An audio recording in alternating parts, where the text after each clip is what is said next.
The story takes place in a lively city, where the tall buildings sparkle under the sun, and the warm atmosphere makes you want to take a walk down the bustling streets. Inside one particular house, someone was busy with their usual chores. In the kitchen, a mother was carefully preparing a meal, putting her heart into every step. Her face showed how focused she was on her task.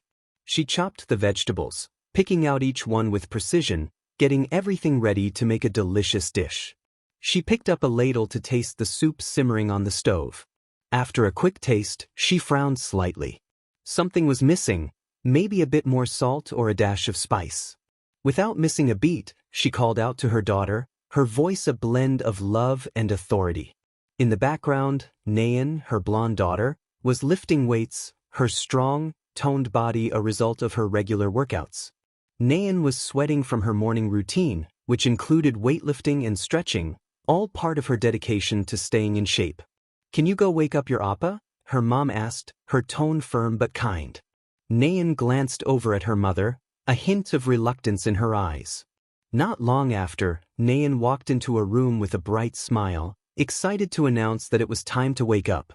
But as she stepped inside, she was surprised to find a boy sleeping at his desk, with books and notebooks scattered all around him from a late night of studying. That boy was ᴄᴏ.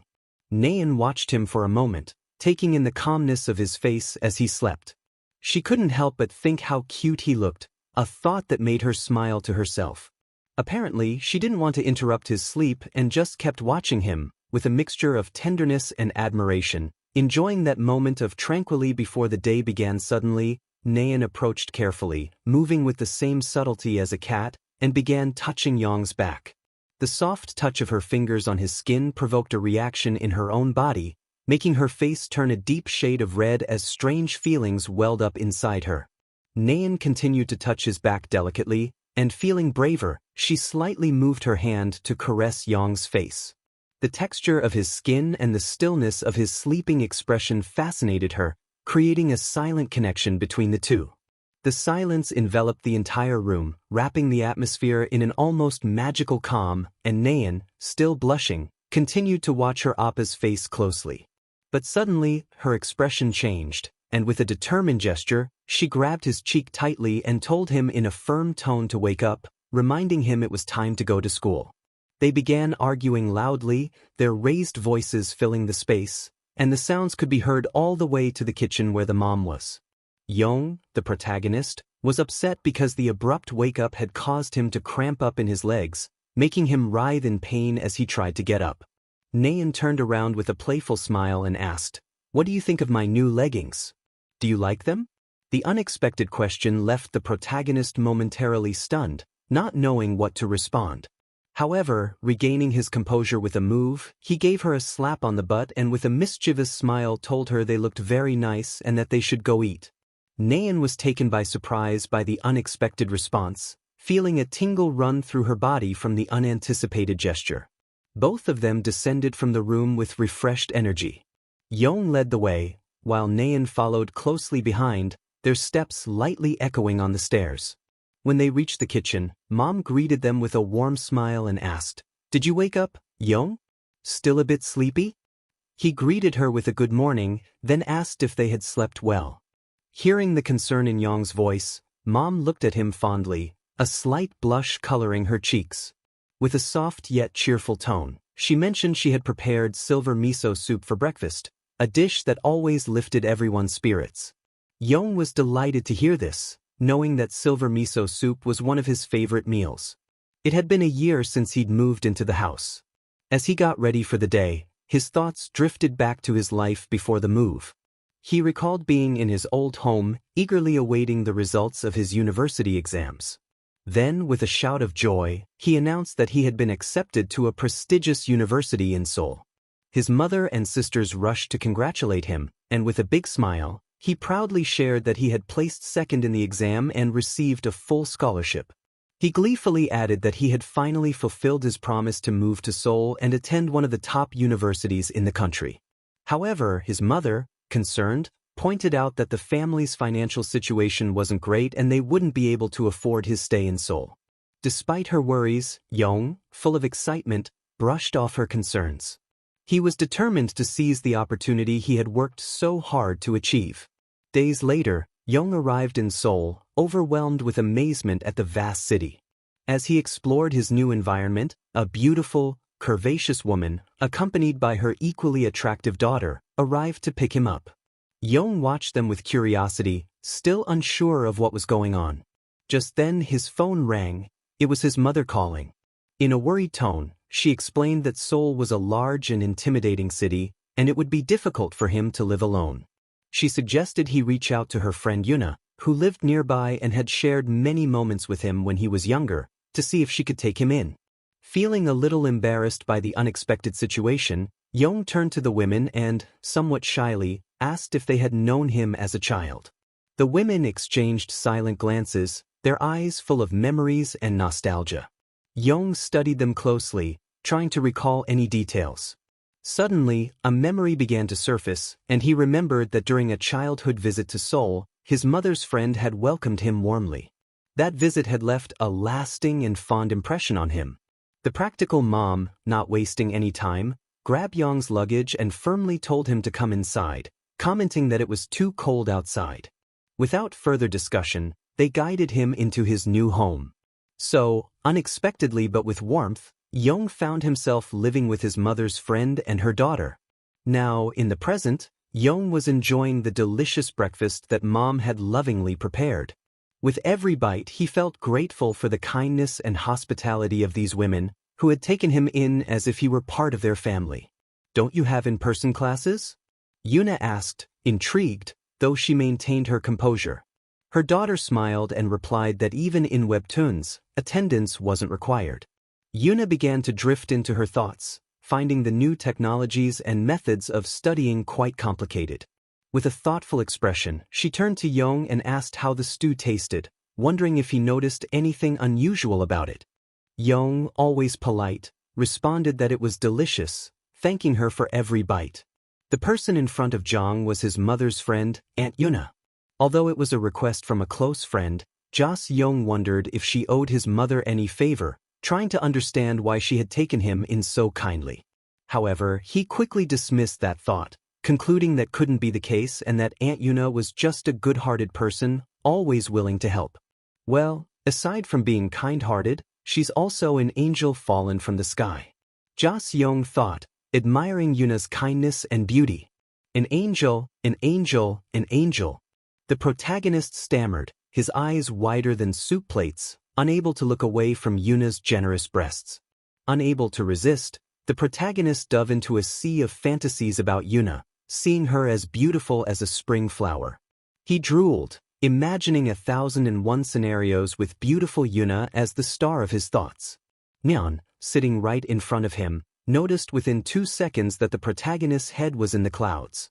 Without a second thought, and discreetly, stretched her leg under the table. She made contact and started massaging the protagonist's lower part. The effect was instant. He felt as though he'd been plugged into an electrical socket. A jolt ran through his body from top to bottom, and after what felt like an eternity, he collapsed onto the table, completely embarrassed. Yuna, looking startled, seemed more concerned than a first-time mother. Meanwhile, Neon, as calm as ever, announced she was going to school, acting as if nothing had happened. The protagonist couldn't help but think that his friend only resembled her mother in looks, as she didn't have a shred of sweetness or consideration. Nun was about to leave for university when she suddenly heard her mother, Yuna, call her in an urgent tone. She halted, turning around, and noticed that her mother was holding a bento in her hands. Yuna, looking visibly nervous, started to stammer as she offered it to her daughter. "I made steamed chicken," she said, her voice trembling. "I thought maybe you'd like to take it with you for the day." Her mother's gesture seemed like a genuine attempt to show affection, yet the tension in the air was unmistakable. The relationship between them appeared strained, and this brief exchange seemed to reflect the emotional distance between mother and daughter. Young, who was also present during the scene, watched quietly, sensing the awkwardness of the moment. He knew that, later, he would likely have to play a part in helping mend the rift between Yuna and Tun. Nin, slightly blushing and feeling a bit uncomfortable, wasn't sure how to respond to her mother's offer. With a mixture of gratitude and shyness, She accepted the bento from Yuna's hands, thanking her, though her words were somewhat hesitant. Meanwhile, Young approached, offering a polite smile as he thanked Yuna for her hospitality and said his goodbyes. Just before he left, Yuna, still visibly worried, called out to Young with an expression filled with both affection and seriousness. "Take care of my daughter," she asked, her voice tinged with genuine concern. Young, smiling, promised he would look after Nin, though he wasn't exactly sure how he would do so. As they walked to school together, the cool morning air surrounded them. Nun, with a curious glance and a small smile, asked her appa if he had a girlfriend. She reminded him that the second semester was almost over and inquired if there was anyone he was interested in. As they walked, Young, keeping his gaze on the ground, replied that he had been so caught up with his studies and adjusting to life in the city that he hadn't had a moment to think about dating. Nun, her expression tinged with disdain, reminded him that he had said the same thing the previous year. She advised him not to let his youth pass by while buried in his books, suggesting he needed to strike a balance between studying and enjoying life by socializing. "Isn't that normal for university students?" Young asked, a little confused by her advice. With a teasing smile, Nan responded that while studying was important, university life was also about having fun, spending time with friends, and meeting new people. "University guys should have a lot of fun too," she added, making her point clear. The scene shifted to the university campus, where students walked in pairs along tree-lined paths. Among the crowd, Young couldn't help but feel a sense of sadness as he noticed that he was the only one so focused on his studies, while others enjoyed their time with partners. Suddenly, Neon's attention was drawn to a couple who had broken away from the main group, heading toward a more secluded part of the campus, hidden among the trees and greenery. Unable to resist, Young wondered if the couple was seeking privacy for something more than just a casual walk. Hun, with a determined expression and a mischievous glint in her eyes, remarked that a noble person must always seek the truth behind things, implying that she was eager to uncover exactly what the couple was up to in that hidden spot. The couple, now in a hidden corner of the campus, was enjoying their time together. The scene was a mix of soft laughter and loving whispers as they immersed themselves in their small oasis of intimacy. The protagonist, watching from a safe distance, felt even more disheartened. The injustice of the situation hit him hard, as while others enjoyed their youth and love without restrictions, he felt trapped in an endless cycle of studying and responsibility. Young was observing the scene with a mix of fascination and embarrassment, his face visibly reddening. Nan, standing beside him, whispered with a mischievous smile that despite the uncomfortable situation, there was quite an interesting view. Curiosity and unease started playing with Young's nerves, as he wondered if it was possible for people so dedicated to studying to also find ways to have fun intensely, just like those now in front of them. As erotic sounds and moans began to fill the air, an atmosphere charged with intimacy and desire took over, making both Zhang and Neon blush in unison. Nun, her face still flushed and slightly stammering, tried to keep her composure, pretending not to be affected by the situation. She asked Young to stop watching and suggested they leave before getting caught. Nun noticed something that completely surprised her. Zhang's little friend, which had been inactive until then, had woken up and was clearly reacting to the stimulating scene in front of them.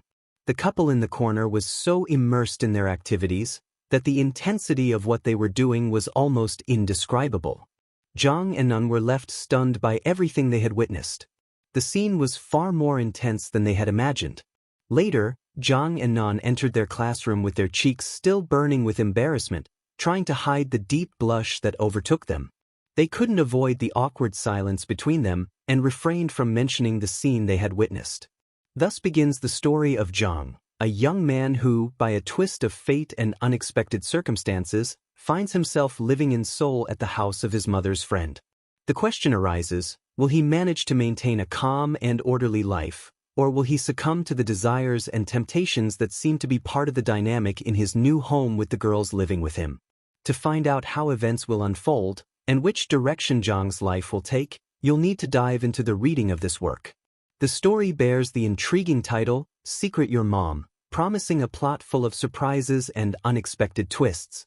Before signing off, This humble servant reminds viewers not to forget to subscribe to the channel and turn on notifications to receive alerts for future videos. The invitation is to stay up to date with every new release and not miss any updates until the next edition, where you'll continue to discover more fascinating stories. In the classroom, Nan and Jong watched intently as the couple, who had previously been intimate, sat nearby. The atmosphere felt somewhat uncomfortable, filled with hushed whispers and sidelong glances. Both were quietly wondering what would unfold now that the couple had arrived. The protagonist, surprised and curious, thought to himself that at least they showed up for class, implying they must care about their studies.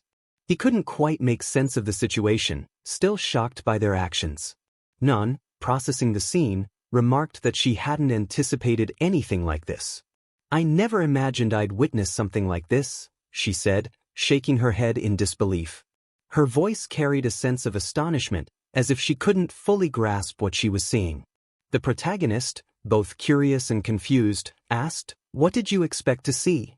His question hung in the air, making Nun pause.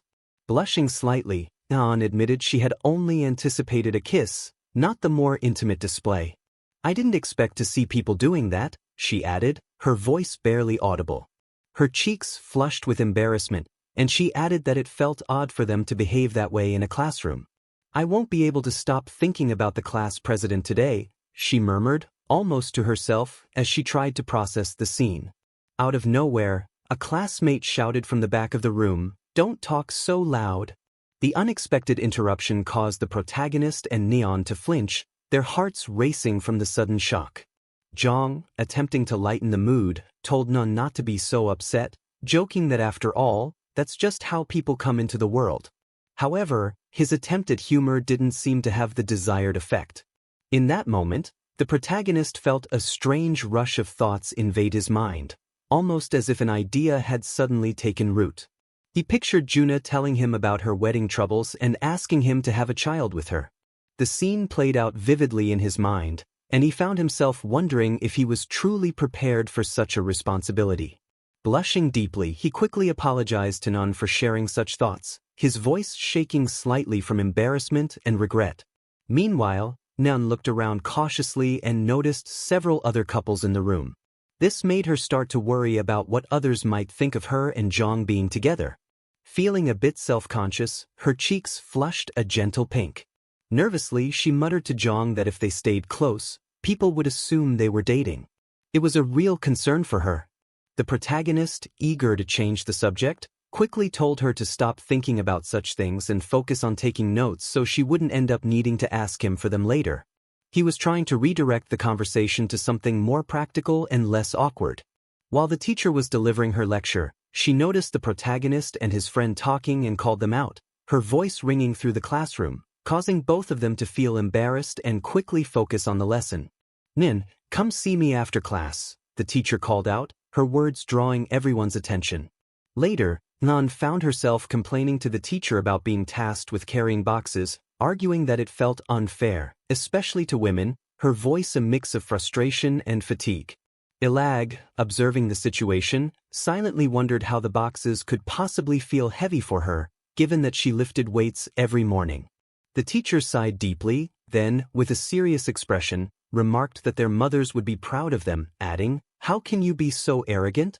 Her tone was firm, yet tinged with a sense of resignation. This teacher, a slender woman with a beautiful face, was a friend of Aunt Yuna. Her name was So-yeon, and her strong presence commanded respect from her students. As the protagonist and his friend began to argue, their voices rising, So-yeon sighed softly, watching them with a mixture of patience and weariness. Suddenly, her phone rang, interrupting the tension in the room and shifting everyone's attention. Surprised, she answered the call, and to their surprise, it was the manager. They began discussing work matters, while the protagonist observed her, still carrying the box with noticeable effort, intrigued by the conversation and trying to distract himself from his task. In that moment, Nan playfully placed her box on top of Yong's, as if making a joke. Her eyes sparkled with mischief, trying to ease the tension with her playful gesture. "You're going to carry it?" "Thanks a lot, Appa," she said with a sly smile. Annoyed by the situation, the protagonist shot back, telling her to stop being ridiculous, his voice revealing his irritation. Meanwhile, Soyeon was still on the phone, seemingly dealing with complaints from the manager.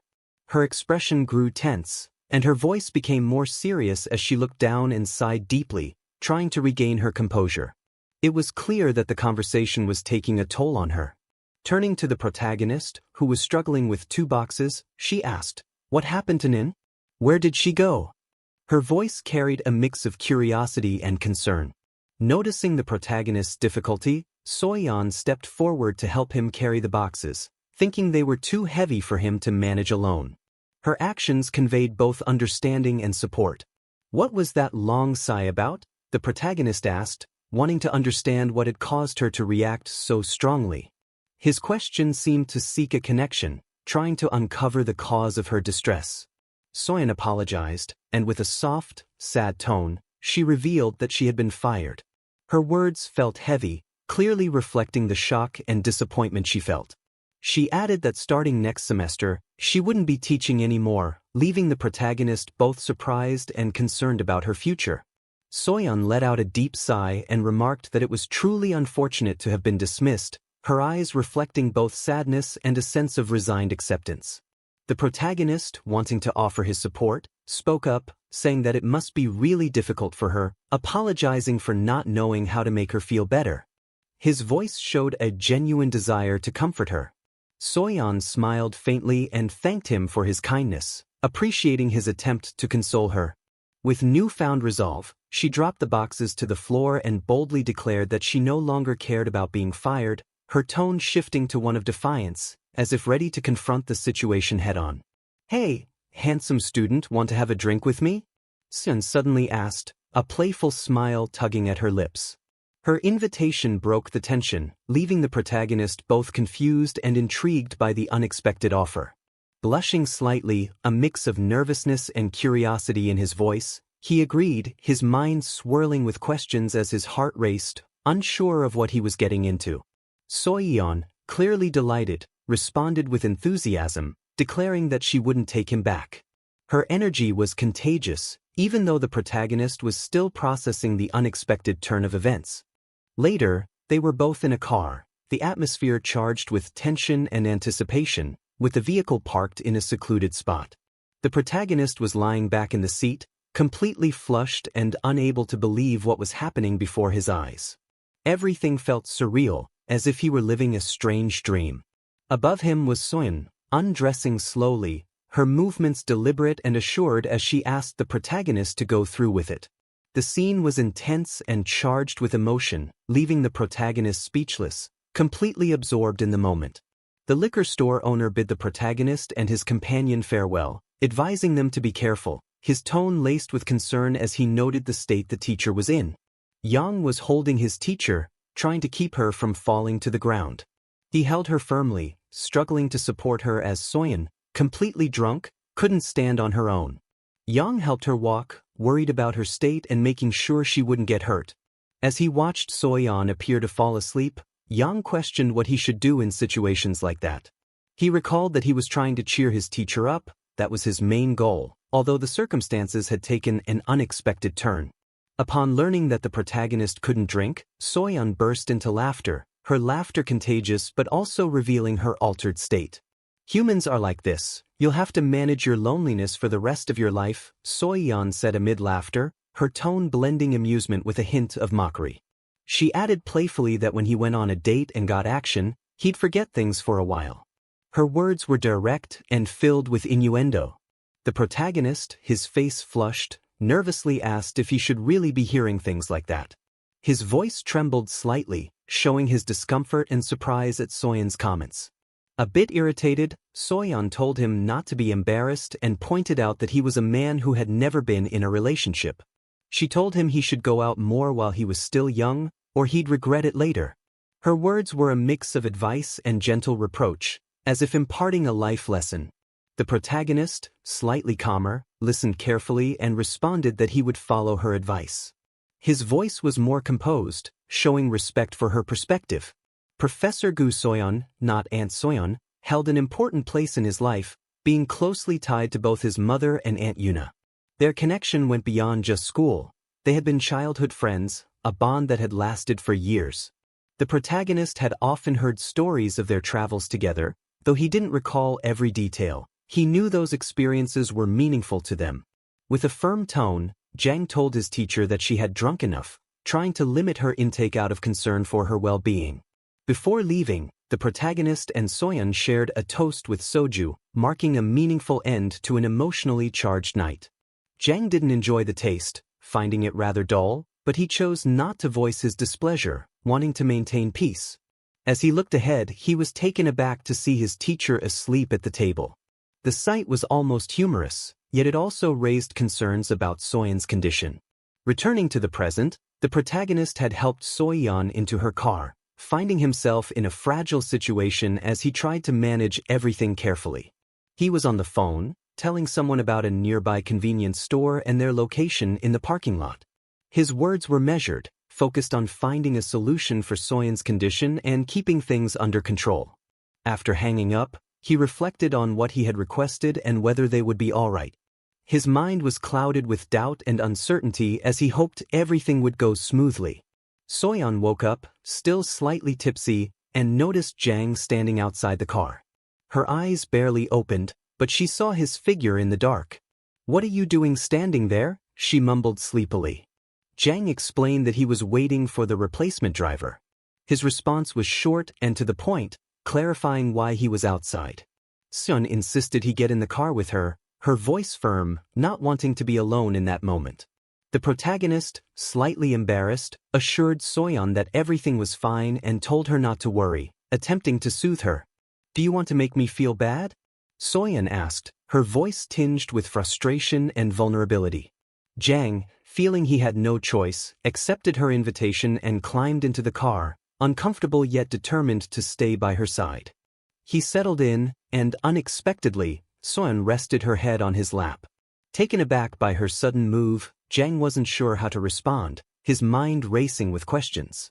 "I'll borrow your knee to sleep for a while," Soyeon murmured softly. Though surprised, Jang whispered back that it was fine and that he'd let her rest. As she slept, Soyeon began to apologize quietly, her words mixed with confusion and regret. "It seems ironic to me that a woman who's lost her marriage is giving advice on how to live," she said, her voice breaking. Her confessions revealed her sadness and self-doubt, laying bare her vulnerability in front of Jang. "That's not true, Professor," the protagonist replied firmly, his voice filled with conviction. He went on to tell her he thought she was an incredible person, kind, and that the students deeply respected her. "I respect you a lot as a teacher too," he added, causing Soyeon to blush slightly, her cheeks turning a soft pink at the unexpected praise. With genuine enthusiasm, the protagonist declared that none of her qualities were pathetic, his eyes shining with sincerity as he encouraged her to see her worth. Soyeon was completely taken aback and blushing. Upon hearing those words from her student, she hadn't expected such a show of appreciation and support. "Be careful where you're touching," said Soyeon, making the protagonist blush deeply.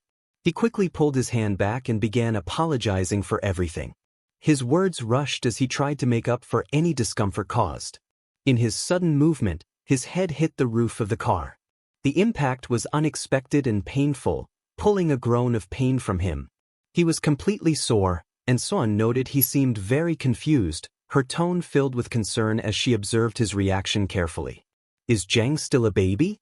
asked Soyeon, intrigued, her voice a blend of teasing and curiosity. The protagonist, still in pain, responded firmly that he wasn't, his words steady as he tried to maintain his dignity. Soyeon could only look at him intently, her eyes reflecting a mixture of amusement and tenderness, as she couldn't help but smile at the situation, her cheeks lightly blushing. Then, Soyeon asked Jang to touch her, as he had done a moment before. Those words left Jang stunned, unsure how to respond to the unexpected request. "Don't you want to?"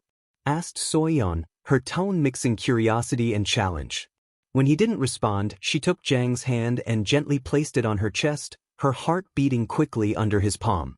The protagonist was completely overwhelmed as his hand rested there, touching something he'd never imagined he would. His thoughts were a whirlwind, trying to process what was happening. Without wasting any time, Jang started moving his hands, a little awkwardly at first, each movement sending an electric current through Soyeon's body. She asked him to keep going, her voice between sighs, reflecting a mixture of pleasure and longing. After a heated moment, they both began to remove the clothes they were wearing, moving with a mix of urgency and shyness. Their clothes fell to the one by one, revealing the warm and trembling skin of both. They shared a passionate kiss, their lips meeting with an intensity that seemed to stop time. At one moment, Soyeon paused, and with a playful smile, told him to wait a moment so she could take off her glasses. They continued what they were doing, the closeness of their bodies heightening the tension and desire in the air.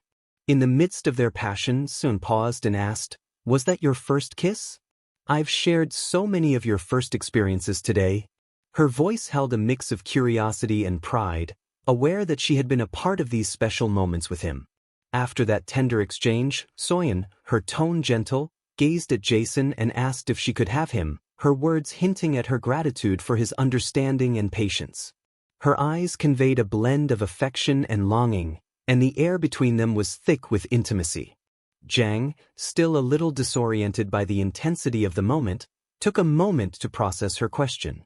Then, without hesitation and with unexpected resolve, he answered simply, "Yes." His voice, though soft, carried a quiet determination, expressing his readiness to continue experiencing this connection together. Young was completely terrified.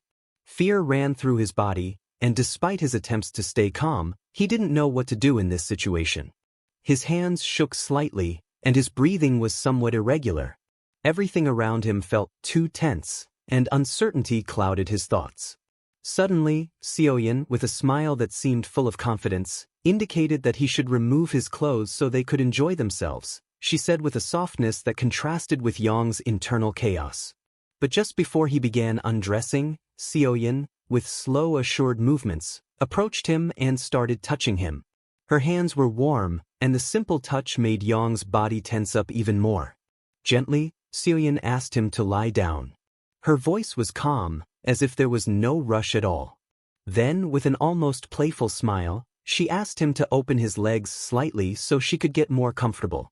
Young was bewildered, completely out of sorts, and the blush on his face was unmistakable. He couldn't believe what was happening. In front of him was his teacher, the woman everyone on campus considered a goddess, unattainable. Yet there she was, above him in a way he'd never imagined. Soyeon was taken aback by Young's unexpected response. Despite his nerves, he seemed to have an energy about him that surprised her. It was something she hadn't anticipated, and the realization made her feel a bit embarrassed. "Absolutely not," Young blurted out, his voice firm yet tinged with emotion, as if trying to make sure there was no confusion about how he truly felt. Before he could even stop himself, he added, "I think you're beautiful." The words hung in the air, and for a moment, the room was silent. Soyeon's cheeks flushed bright red at the sincerity of his words. His honesty completely caught her off guard, and despite her usual calm demeanor, she couldn't help but show her blush. Wanting to return some of the sweetness he had shown her, Soyeon, without thinking, gently stroked his arm. "Thank you," she whispered, her shy smile barely hiding her flustered state. Young, on the other hand, was still overwhelmed with embarrassment. He wasn't sure how to respond, still processing the vulnerability of the moment. As Soyeon's touch continued, he felt a bit out of place, noticing how naturally she seemed to take charge, guiding things forward without needing to say much more. They both settled into the quiet connection, allowing the moment to unfold naturally. Slowly, the tension between them melted away, and they simply shared the peace of the night, as if time had slowed and the world outside didn't matter. Back in her room, hours later, Yuna lay wide awake, staring at the ceiling. She couldn't shake the thoughts of Jason from her mind, especially wondering why he hadn't come back yet, considering how late it was. Far from her, Jason's driver was walking the streets, his search for him becoming more urgent by the minute. The driver had been pacing back and forth, eyes scanning the area, hoping to catch sight of Jason at any moment. But nothing. Frustration was starting to creep in as he moved closer to a line of parked cars. Maybe Jason was near one of them, caught up in something or just hanging around. The sheer number of cars made it difficult to pinpoint where he might be, but the driver wasn't ready to give up just yet. He kept going, determined to find him. Suddenly, something caught his attention. A strange sound broke the night silence. He focused his hearing, and when he turned his head, he saw one of the parked cars moving unexpectedly. The scene left the driver feeling uneasy, but he pushed the discomfort aside and decided to approach the situation carefully. He stepped closer to the vehicle and tapped on the window. "I'm the driver," he called out, waiting for a response. "I'm here to drive." But just as he was about to pull back, everything shifted. Out of nowhere, a pair of hands slammed against the window, making the driver jump with a start. His heart skipped a beat, and for a moment, fear completely froze him. He hadn't seen that coming, and his mind went blank.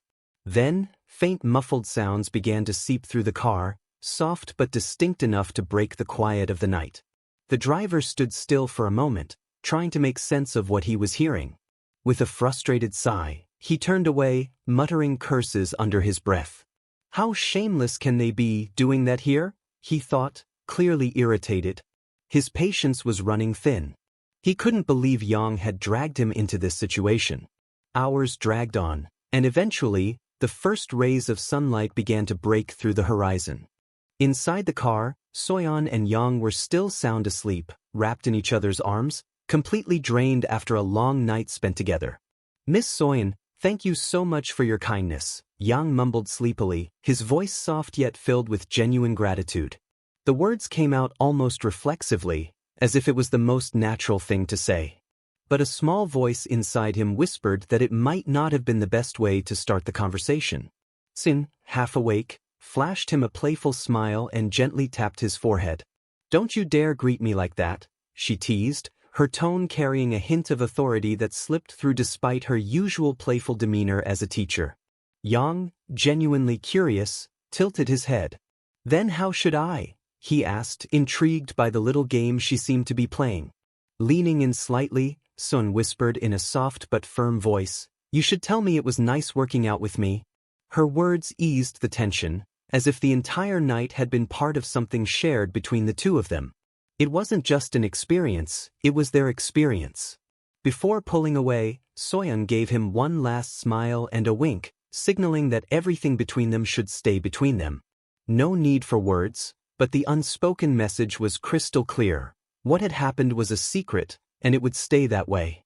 Yang, still processing everything, wasn't sure how to react. It was his first time in a situation like this, and his mind was still trying to piece it all together.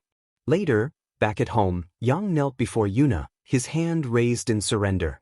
Yuna, frowning in frustration, stood over him, clearly upset by his lack of communication.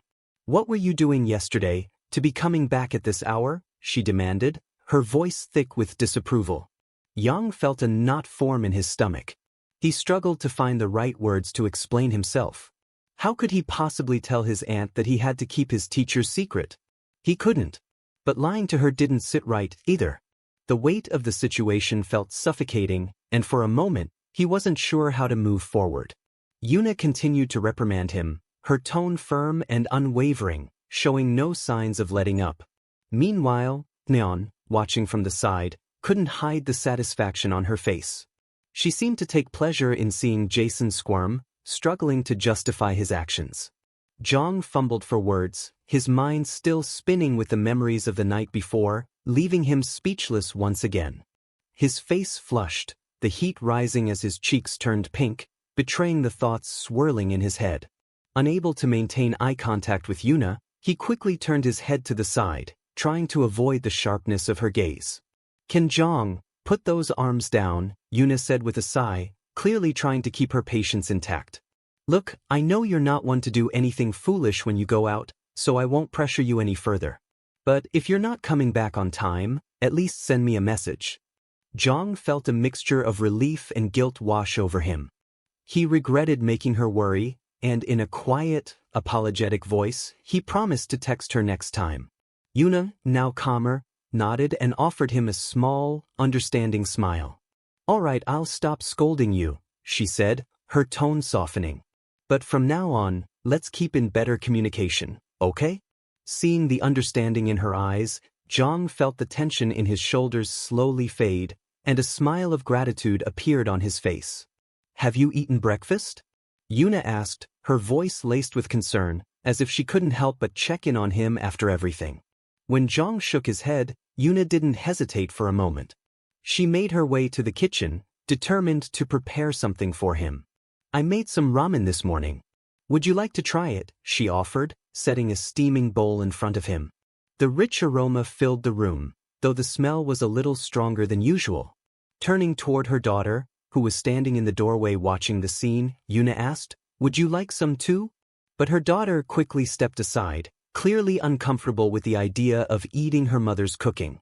Without giving it much thought, Jong picked up the chopsticks and took a bite of the ramen. The moment it hit his taste buds, something felt off. It was a strange, unpleasant taste, and he couldn't hide his reaction. His face scrunched up, and before he could stop himself, he jumped up from the table, startling Yuna, who blinked in surprise. "Would you like us to cook together?" he asked, offering a smile that, while friendly, didn't quite mask the hint of dissatisfaction with the taste. He quickly tried to smooth over the awkwardness, not wanting to hurt Yuna's feelings. Rolling up his sleeves, he explained, "I think the ramen turned out a bit odd, maybe because you were distracted watching videos on your phone while cooking?" Yuna laughed, the sound light and genuine, clearly enjoying the moment. Curiously, she asked, "Did your mom teach you to cook?" She was surprised to see him handling the kitchen so confidently. Jang shook his head with a calm smile, explaining that he had learned to cook on his own. He had always thought that, someday, when he was living on his own, he'd want to be able to prepare his own meals.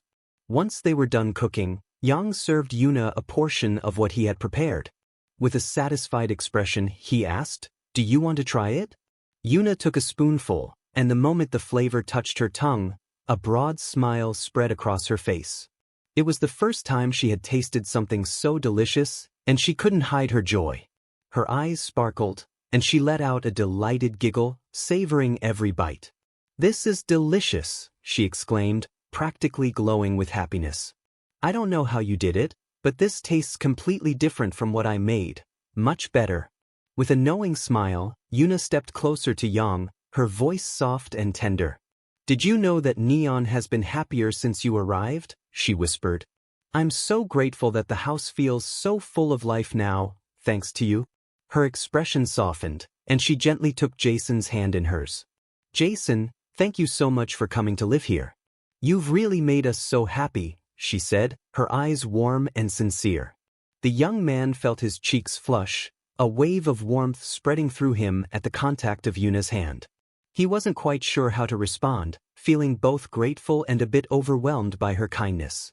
What neither of them knew, though, was that from behind the door, Neon had been quietly listening to their entire conversation. She was quietly spying, a soft smile playing on her lips as she enjoyed watching them interact, soaking in the warmth of their closeness. They had been so caught up in their exchange that they hadn't noticed the kettle still simmering on the stove. Thick steam began to rise from it, filling the kitchen with a growing cloud of vapor. Yuna quickly realized the kettle had been forgotten, and in her hurry to remove it, she accidentally burned her hand, letting out a small yelp of pain. "Ouch!" she exclaimed, jerking her hand back, while Yang's face flashed with concern, clearly startled by the sudden mishap.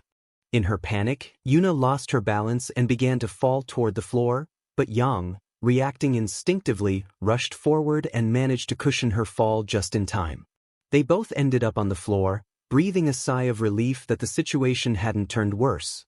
However, during the fall, as Yang tried to catch her, he accidentally grabbed her chest. Both of them froze for a moment, stunned, trying to process what had just happened. Yuna, realizing where his hands had landed, stammered, her mind racing. She couldn't quite believe what was going on, and though she tried to collect her thoughts, no words seemed to come out. Her face flushed a deep crimson, the heat spreading from her neck to her cheeks as embarrassment washed over her. Yang, equally overwhelmed, seemed just as stunned, though Yuna was the one who felt her heart pounding in her chest. It was an awkward silence, with Yang still holding on to her, albeit unintentionally, and both of them caught in the clumsiness of the moment.